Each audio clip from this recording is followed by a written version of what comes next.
तो पढ़ेंगे प्रश्नावली 7 का बी, है ना। तो आइए इसमें पहले देख लेते हैं कि इसमें हमको क्या क्या समझना है। देखिए, यदि दो समांतर रेखाओं को कोई तिर्यक रेखा प्रतिच्छेद करे, ठीक, यदि कोई दो समांतर रेखाओं को कोई तिर्यक रेखा प्रतिच्छेद करे माने काट दे, ठीक है, दो समांतर रेखा। तो मान लीजिए अब इसमें कोण का नाम दे दीजिए, ये 1, ये 2, ये 3, ये 4, ठीक, ये 5, ये 6, ये 7 और ये 8, ठीक है। मान लीजिए कि कोई तिर्यक रेखा दो समांतर रेखाओं को प्रतिच्छेद कर रही है, ठीक, ये तिर्यक रेखा जो है इन दो समांतर रेखाओं को प्रतिच्छेद कर रही है। तो इस प्रकार लिखेंगे, यदि कोई तिर्यक रेखा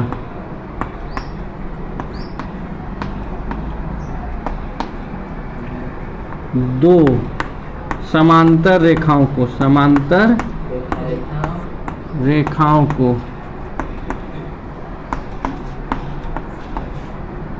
प्रतिच्छेद करें यानी कि काटे, प्रतिच्छेद करें यानी कि काटे, प्रतिच्छेद करे तो क्या क्या होता है ये देखते हैं। एक नंबर बात, एकांतर कोण समान होते हैं, एकांतर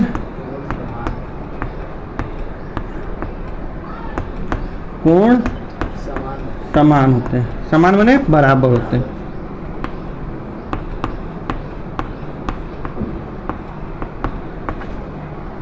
एकांतर कोण कौन कौन है, देखिए यहाँ पे 4 और 6, 3 और 5, मतलब जो जेड बना दे उसे एकांतर कोण कर देंगे, जो जेड बना दे उसे। इसको मिटा देते हैं, इसको मिटा देते हैं, ये दो कोण मिलकर जेड जैसा बना दे रहा है, 4 और 6, 4, 6 जेड जैसा बना रहा है ना, ये एकांतर कोण हो जाएगा। क्या हो जाएगा? एकांतर कोण। अच्छा चलिए, अब क्या करते हैं, हम इधर वाला मिटा देते हैं, ठीक है, और इधर वाला मिटा देते हैं। तब भी ये जेड टाइप का बना रहा है ना, लेकिन थोड़ा सा उल्टा बना रहा है, नहीं है, बना रहा है ना। ये 3 और 5 भी एकांतर कोण है, 3 और 5 भी एकांतर कोण, ठीक है, हैं? तो हम कह देंगे कि 4 बराबर हो जाएगा 6 के, और कौन कौन एकांतर कोण है? हाँ, 3 बराबर 5, 3 किसके बराबर हो जाएगा? 5 के बराबर हो जाएगा, 3 5 के बराबर, ठीक, बात समझ में आ रही है? एकांतर कोण बराबर होते हैं। अच्छा, दूसरी बात यहाँ पे समझने योग्य है कि संगत कोण बराबर होते हैं, संगत कोण बराबर होते हैं। ये संगत कोण क्या होता है? बराबर होते हैं। अब ये संगत कोण क्या है भाई? तो 1 और 5, 4 और 8, मतलब एक ही को बीच करके, एक ही लाइन में एक कोण बीच करके, 1 है तो 4 छोड़ दीजिए 5, 4 है तो 5 छोड़ दीजिए 8, ये सब संगत कोण है, ठीक। 2 है तो 3 छोड़ दीजिए 6 है, 3 है तो 6 छोड़ दीजिए 7, ठीक, ये सब संगत कोण है, ठीक है। यानी कि कोण 1 किसके बराबर है? 8 के बराबर है, कोण 5 के बराबर, हाँ। और फिर कोण 4 किसके बराबर हो जाएगा? कोण 8 के बराबर, कोण 8 के बराबर, ठीक। कोण 2 किसके बराबर हो जाएगा? कोण 6 के बराबर, हाँ, ठीक। फिर कोण 3 किसके बराबर हो जाएगा? कोण 7 के बराबर, कोण 7 के बराबर हो जाएगा, ठीक है। अच्छा, तीसरी बात याद करने योग्य, मतलब ध्यान देने योग्य, ठीक है। एक ही ओर के अंतःकोणों का योग 180 अंश होता है, एक ही ओर के अंतःकोणों का योग 180 हाँ, एक ही ओर के अंतः कोणों का, अंतः माने अंदर के, अंतः कोणों का योग, योग माने जोड़, है ना। कितना होता है? 180 अंश होता है, मतलब इसको संपूरक भी कह सकते हैं, होता है। ठीक, देखा जाए जैसे 4 और 5 है, ये कहीं और के हैं, तो 4 और 5 मिला के कोण 4 और जोड़ कोण 5 बराबर 180 होना चाहिए, तभी ये रेखाएं समांतर कहलाएंगी। या कोण 3 और कोण 6 जोड़ दीजिए, कोण 3 जोड़ कोण 6, नहीं, कोण 3 और कोण 6 एक ही ओर के अंतर कोण, एक ही ओर के अंतर कोण मैंने अंदर वाले। ठीक है, दोनों को जोड़ के कितना होना चाहिए? 180 डिग्री होना चाहिए। बस इतनी सी बात है। ठीक है, इस ये नोट कर लीजिए, उसके बाद आगे देखते हैं। यदि दो रेखा है समांतर, मान लीजिए कि इसका नाम ए दे दीजिए, इसका नाम बी दे दीजिए, ये रेखाएं समांतर है। ठीक, दो रेखाएं समांतर है। एक तीसरी रेखा आई सी, है ना, और वो बी के समांतर हो गई। तीसरी रेखा सी आई है, बी के समांतर हो गई, तो ये जो सी है वो ए के समांतर भी होगी। अगर बी के समांतर है तो ए के समांतर, क्या कि ये तो इसके समांतर थी ही, है, और फिर ये आई तो ये भी तो समांतर ही ना हो जाएगी, है। बस इतनी सी बात बतानी थी। अब क्वेश्चन नंबर हम लोग 1 देखेंगे। क्या देखेंगे? क्वेश्चन नंबर 1 देखेंगे, प्रश्नावली 7 के बी का अति लघु उत्तरीय प्रश्न। आप लोग अपनी किताब पर देखिए, अगर वीडियो में देख रहे हैं तो क्वेश्चन स्क्रीन पर आ रहा है। आइए देखते हैं। ए नंबर क्वेश्चन पढ़ते हैं। यदि कोई तिर्यक छेदी रेखा दो रेखाओं को इस प्रकार प्रतिच्छेद करे कि एकांतर कोणों का युग्म समान हो तो दोनों रेखाएं कैसी होंगी? अभी बताया ना, अगर कोई तिर्यक रेखा, कोई तिरछी रेखा काट दे समांतर रेखाओं को और एकांतर कोण बराबर हो जाए तो रेखाएं कैसी होंगी? समांतर हो जाएंगी। कैसी हो जाएंगी? समांतर हो जाएंगी। तो पहला का उत्तर हो जाएगा समांतर। क्या हो जाएगा? पहला का ए का। ठीक है, पहले का ए का हो जाएगा समांतर। एक तिरी। अब बी नंबर देखते हैं। ठीक, बी नंबर देखा जाए। एक तिर्यक छेदी रेखा दो समांतर रेखाओं का प्रतिच्छेद करती है और एक युग्म एकांतर कोण एक्स वाई बनते हैं। तो एक्स और वाई एकांतर कोण कैसे होते हैं? समान होते हैं, यानी बराबर होते हैं। नहीं,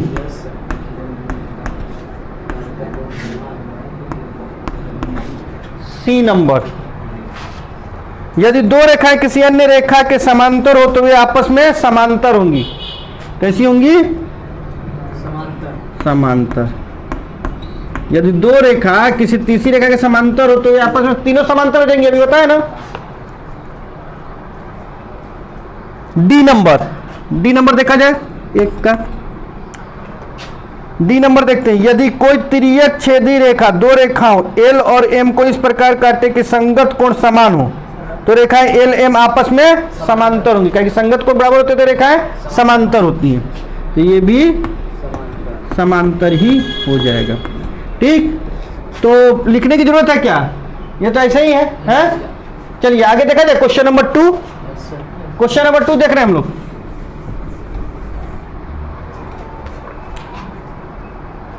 क्वेश्चन नंबर 2 अपने अपने बुक पर देखिए और वीडियो में देख रहे हैं तो स्क्रीन पर आ रहा है। आइए देखते हैं 2 का ए। कुछ इस प्रकार से चित्र बना हुआ। चित्र तो हमको बनाना ही पड़ेगा, तो वीडियो पर आए या ना आए चित्र तो हमको बनाना ही पड़ेगा, क्योंकि समझाएंगे कैसे। 65 डिग्री। ठीक है, ये एक्स हो गया, ये वाई हो गया। ठीक, एम और ये एन हो गया। ठीक है, अब पूछ रहा है ना कि एक्स और वाई की वैल्यू बता दीजिए। एक्स और वाई की वैल्यू बता दीजिए। अब देखिए जरा यहाँ पे एक्स और वाई की वैल्यू हम कैसे बताएं। ठीक, एक्स और वाई की वैल्यू कैसे बताई जाती है? ये देखिए, ये वाई एकांतर कोण है। क्या है? वाई एकांतर कोण। अंदर का एकांतर कोण तो बराबर होता ही होता है, बाहर का एकांतर कोण भी बराबर होता है। तो y बराबर हो जाएगा 65 डिग्री। क्यों हो जाएगा? 65 डिग्री क्योंकि बराबर है y एकांतर कोण है। युग्म, युग्म माने जोड़ा। Yes sir. अच्छा, तो y की वैल्यू तो आपको पता चल गई, 65 डिग्री x की वैल्यू कैसे पता चलेगी भाई? एक्स। तो x और y मिलकर 180 डिग्री बनाएंगे, की रेखा पर है ना आधारित। तो x plus y is equal to 180 होना चाहिए, यस सर। होना चाहिए कि नहीं होना चाहिए? वाई इधर यहाँ पे लिख दिए क्या है? तो रैखिक युग्म युग्म। ठीक, लिखने की जरूरत नहीं क्योंकि भरना ही है, तो है ना। अब देखिए ये 65 डिग्री है, तो x plus 65 degree is equal to 180 degree. Yes sir. तो x इज इक्वल टू ये 65 उधर जाएगा तो माइनस हो जाएगा ना, यस सर, प्लस में माइनस। तो माइनस हो जाएगा तो 115 डिग्री नहीं। Yes sir. अब देखिए इसमें ये था a, 2 का a था ना, हाँ सर। है? यस। अब आइए 2 का b देखते हैं। इसी में b कैसा दिया हुआ है?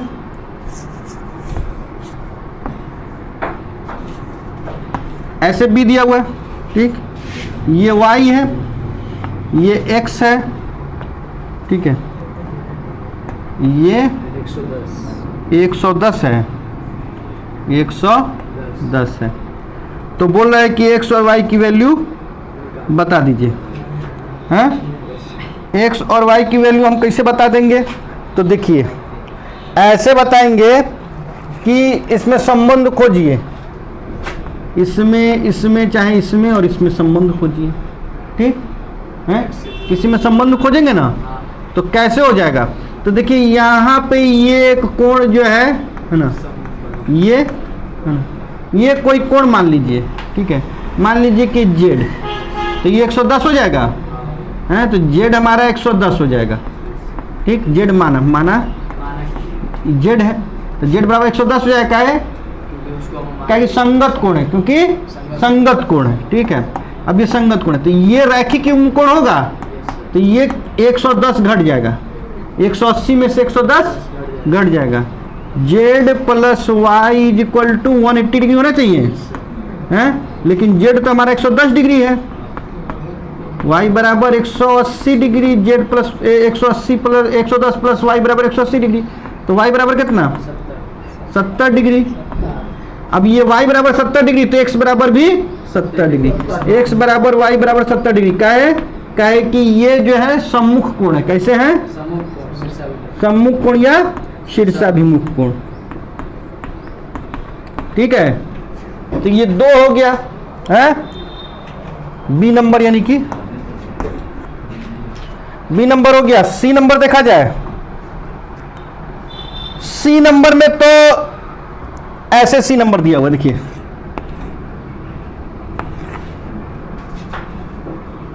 एक 115 दिया हुआ है, हैं? ये x दिया हुआ है, ये y दिया हुआ है, हैं?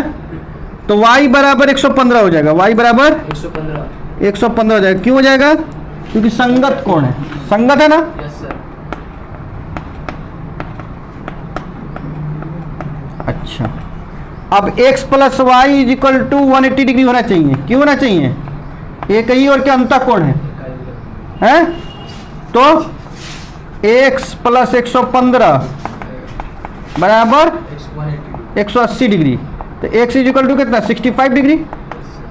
ठीक, तो ये हमारा 65 डिग्री हो जाएगा और ये हमारा कितना हो जाएगा? 115 डिग्री। ठीक हो गया। अब देखिए और देखा जाए क्वेश्चन नंबर डी।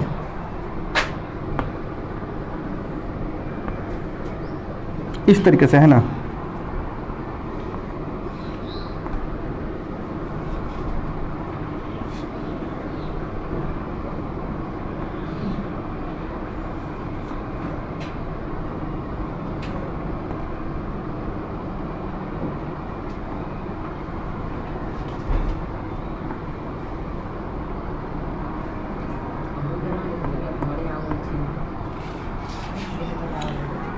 देखिए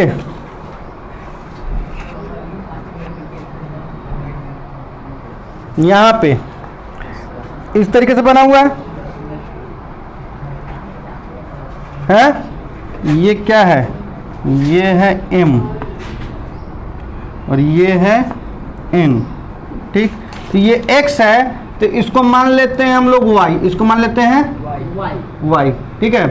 y जब मान लेते हैं तो ये 180 डिग्री होना चाहिए दोनों में जोड़ के, रैखिक कोण है, एक ही रेखा पर है ना, है। तो y इज इक्वल टू 180 में से 110 जब माइनस कर देते तो कितना होता है 70 डिग्री, तो y is equal to 70 degree हो जाएगा, है। अब y और x जो है हमारा एकांतर युग्म है, यानी x बराबर भी 70 डिग्री, x बराबर भी 70 डिग्री। क्यों 70 डिग्री? क्योंकि y के एकांतर है। तो चलिए क्वेश्चन नंबर 2 जो है इसको आप लोग नोट करना चाहें तो नोट कर लीजिए, हालांकि नोट करने वाली इसमें कुछ ऐसी चीजें नहीं है, लेकिन नोट। चलिए देखा जाए क्वेश्चन नंबर 3। क्वेश्चन नंबर 3 में देखिए कुछ इस तरीके से दिया हुआ है और बोल रहा है बगल के चित्र में एम एन समांतर है, ये m हो गया और ये n हो गया, ये समांतर है। अगर समांतर है तो निम्नलिखित में से कौन असत्य है? अब देखिए 1 बराबर 6, 1 बराबर 6, तो ये सही बात है, सत्य है। क्यों सत्य है? क्योंकि ये संगत कोण है। क्या है? संगत कोण है। कोण 2 जोड़ कोण 5, कोण 2 जोड़ कोण 5 बराबर 180 डिग्री, ये गलत है क्योंकि एक ही और के अंतः कोण जोड़ने पर 180 होते हैं, ठीक है। 4 और 5 जोड़ेंगे, 3 और 6 जोड़ेंगे तब जाके 180 होगा, ये गलत हो गया। कोण 3 बराबर कोण 7, कोण 3 बराबर कोण 7, ये भी संगत कोण है इसलिए ये सही है। कोण 4 बराबर कोण 6, कोण 4 और कोण 6 एकांतर युग्म कोण है तो ये भी बात सही है। कोण जोड़ कोण 5, कोण 4 जोड़ कोण 5, ये 180 है, ये भी सही बात है क्योंकि एक ही और का अंतः कोण है तो 180 डिग्री होंगे, तो आंसर हो जाएगा हमारा बी, ठीक। बोल रहा है कि कौन असत्य, तो असत्य तो केवल यही है ना, तो आंसर बी हो जाएगा हमारा, ठीक। क्वेश्चन नंबर 4 देखिए अपनी किताब में, देख रहे हैं। बोल रहा है कि प्रदत्त कोणों की माप देखकर बताएं नीचे किन स्थितियों में ए बी बराबर होगा, ए बी समांतर होगा सी डी के, ठीक। तब देखिए पहली स्थिति जो दिया हुआ है, ए जो दिया हुआ है, ए वाली स्थिति जो दी हुई है वो इस तरीके से दिया हुआ है, ठीक है।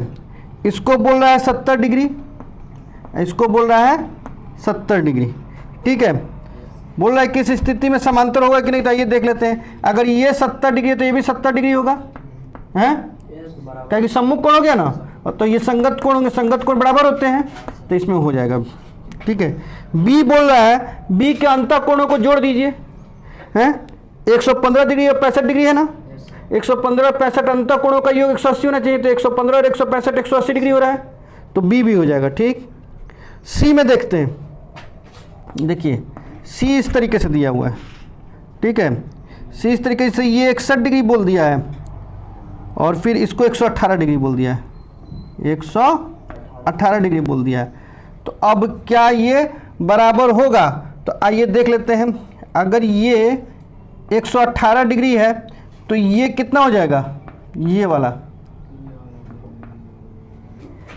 देखिए, ये वाला 118, ये 61 डिग्री है तो ये भी 61 डिग्री होगा, ठीक। तो क्या ये दोनों जोड़ के 180 डिग्री हो रहा है? ये दोनों जोड़ के 180 डिग्री नहीं हो रहा है क्योंकि ये तो रैखिक कोण है ना, तो 180 होना चाहिए था, नहीं हो रहा है, यानी ये दोनों बराबर नहीं होगा, ये दोनों बराबर नहीं होगा। एकांतर कोण बराबर होते हैं तभी समांतर होती है रेखाएं, तो ये एकांतर कोण बराबर नहीं, यानी कि ये 61 डिग्री नहीं है, ठीक। अच्छा, दूसरा बोल रहा है, डी नंबर बोल रहा है कि 120 है, ठीक है। डी नंबर में ये 120 है, ठीक, और फिर ये 60 है। अगर ये 60 है तो ये भी 120, ये अगर 120 है तो ये भी 120 होगा, और 60 और 120 180, यानी सी को छोड़ के बाकी सब सही है, ठीक है। सी को छोड़ के बाकी सब सही है, ठीक है। ए बी डी तीनों आंसर होगा, ठीक। आइए 5 नंबर क्वेश्चन देखते हैं।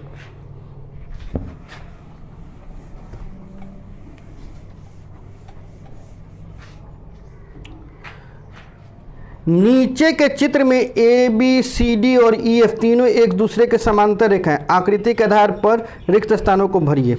देखिए आकृति इस तरीके से बना हुआ, 1 2 3 समांतर रेखाएं हैं, ठीक, इस तरीके से कर दिया है। ये 50 डिग्री बोल दिया है, ठीक, और इसको x बोल दिया है, ठीक है, और इसको y बोल दिया है, ठीक है। बाकी सब जो दिया हुआ है वो लिखा हुआ है, उससे हमको मतलब नहीं है। देखिए बोल रहा है कि भर देना है, ठीक है। अब ये देखिए अगर ये 50 और ये समांतर रेखाएं हैं तो दोनों को जोड़ के 180 होना चाहिए था, तो 180 होने के लिए कितना और चाहिए? 130 चाहिए, तो ये 130 हो गया, ठीक। अच्छा ये अगर 130 है तो ये भी 130 होगा, हैं? चाहे ये अगर 130 है तो ये भी 130 होगा, हैं? ये 130 होगा ना, ये भी 130 होगा। तब ये दोनों अगर समांतर रेखा है तो ये दोनों को 180 होना चाहिए, हैं? तो 130 है तो ये 50 होना चाहिए। ये क्या होना चाहिए? 50। तो x बराबर 130 और y बराबर 50, ठीक। चलिए बी नंबर देखें इसका, ये तो ये था, बी नंबर इसका देखें।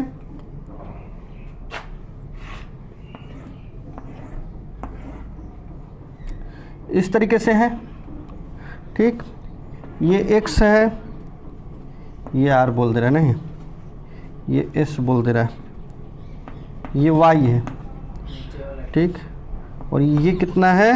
100 है। अगर ये 100 है तो y बराबर 100 हो जाएगा, क्या हो जाएगा? क्योंकि एक अंतर कोण है, हैं? तो y बराबर 100 हो जाएगा, तो ये आपका हो जाएगा 100, ये 100 हो जाएगा, हैं? क्या 100 हो जाएगा? क्योंकि संगत कोण है, तो ये कितना हो जाएगा? 80 हो जाएगा। x बराबर 80 डिग्री। क्यों हो जाएगा 80 डिग्री? क्योंकि रैखिक कोण होना चाहिए ना, एक ही रेखा पर आधारित है, हैं? ठीक। चलिए 5 नंबर खत्म। इस सब ऐसे ही खाली करने वाला है, इसमें तो नोट करने वाली कोई बात नहीं, खाली समझने वाली बात है, ठीक है, याद करवा चुके हैं ये सब। 6 नंबर, किसी रेखाखंड पर खींची गई सभी रेखाएं लंब रेखाएं आपस में, किसी रेखाखंड पर खींची गई सभी लंब रेखाएं आपस में क्या होती है? समांतर होती हैं। इस रेखाखंड पर लंब ऐसे डाल देंगे, ये डाल देंगे, ये डाल देंगे, तो ये सब समांतर हो जाएंगे, ठीक है, क्योंकि इन सब के बीच क्या, ये 90 डिग्री हो जाएगा, ये भी 90 डिग्री, 90 90 180 डिग्री, ये 90 ये 90, इसके समांतर वो, उसके समांतर वो, ठीक। तो ये चलिए ये है 6 का ये नंबर, समांतर हो जाएंगे। किसी रेखाखंड पर खींचे गए सभी लंब आपस में इतना अंश के कोण पर झुके होते हैं।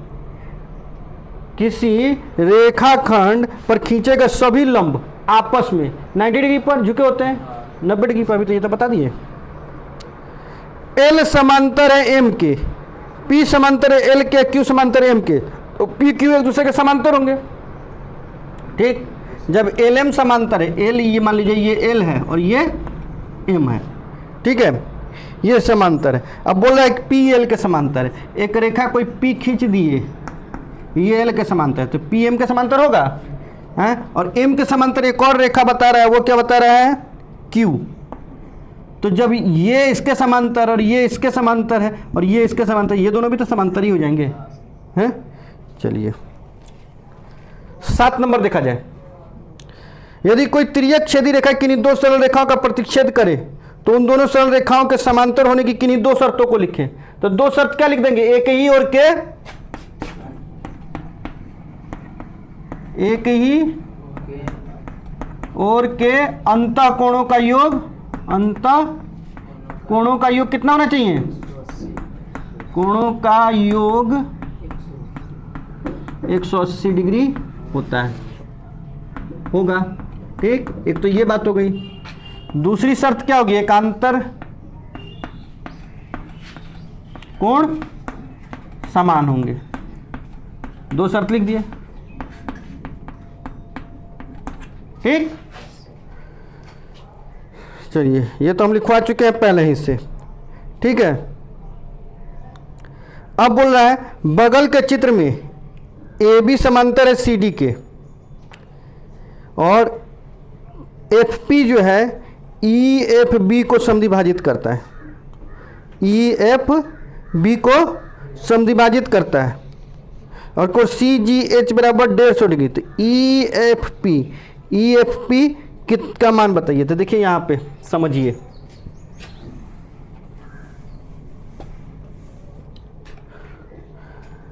आठ नंबर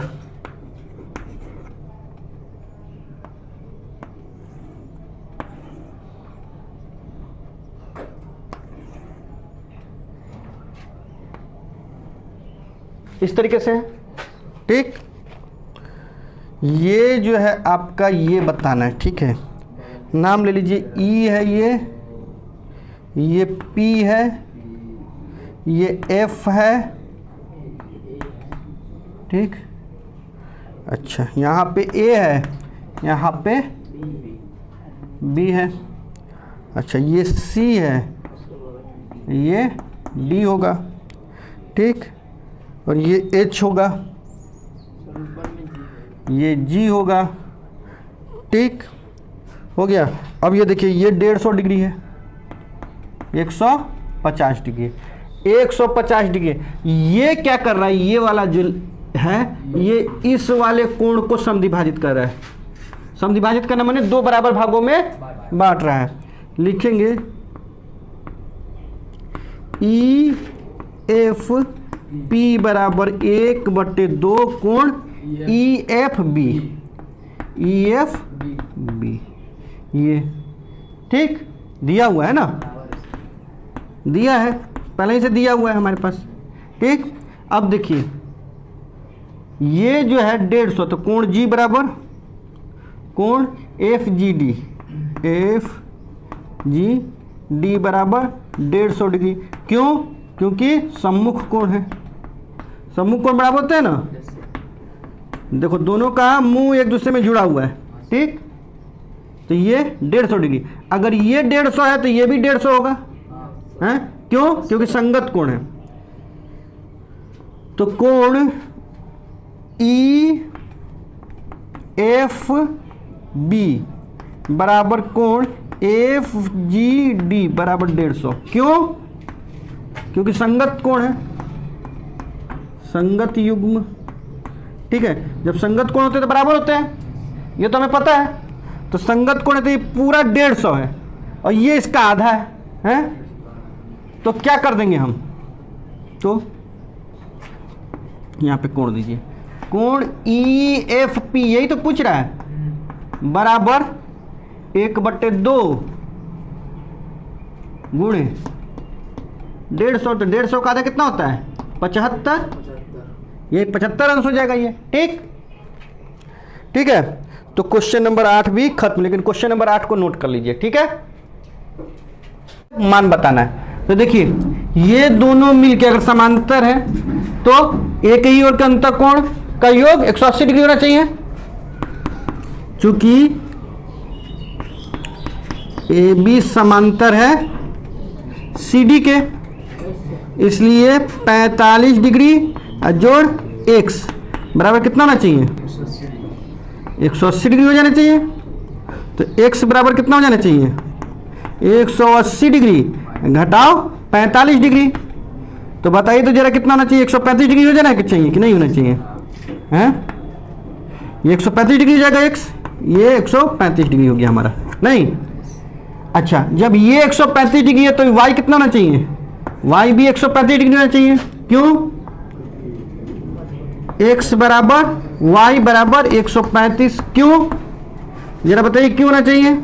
ये और ये बराबर एकांतर युग्म है। क्यों? एकांतर युग्म है। अच्छा, ये बात हो गई।